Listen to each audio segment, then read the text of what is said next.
आज सकाळी काही वृत्तवाहिन्यांच्या माध्यमातून धाराशिव येथील काही शेतकऱ्यांना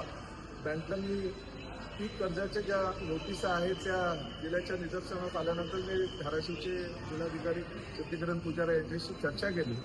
आणि चर्चा केल्यानंतर असं निदर्शनास आलं की त्या ज्या नोटिसेस दिल्या होत्या त्या 13 सप्टेंबर पूर्वीच्या आहेत आणि त्या नोटिसेस आता काहीतरी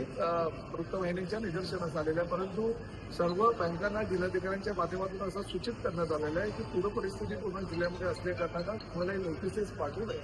जोपर्यंत शासनाचा अंतिम निर्णय ह्या पीक कर्जाच्या बाबतीतला होत नाही तोपर्यंत कुठल्याही शेतकऱ्यांना घाबरून सोडू नये.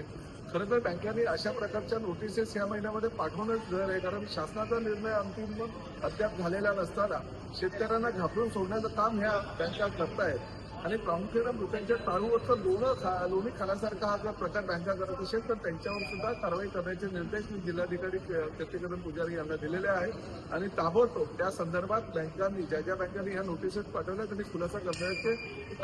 सुद्धा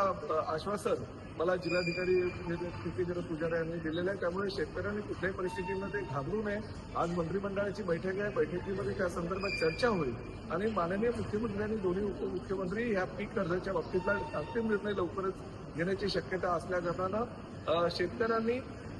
आपलं जी पूर परिस्थिती आहे त्या पूर परिस्थितीवर नियंत्रण ठेवून योग्य प्रकारे कसं आपल्याला पुढलं कामकाज करता येईल याची दक्षता घ्यावी. सरकार पूर्णपणे मराठवाड्यातील शेतकऱ्यांच्या पाठीशी आहे. ज्या ज्या ठिकाणी पूर परिस्थिती निर्माण झालेली त्या सगळ्यांसाठी राज्य शासन प्रयत्न करत आहे की त्यांना लवकरात लवकर ज्या काही सुविधा देता येईल त्या सुविधा द्यायच्या आहेत, परंतु बँकांनी मात्र ज्या नोटिसेस पाठवलेल्या त्या बाबतीत ताबडतोब आजच्याच खुलासा करणं गरजेचं आहे.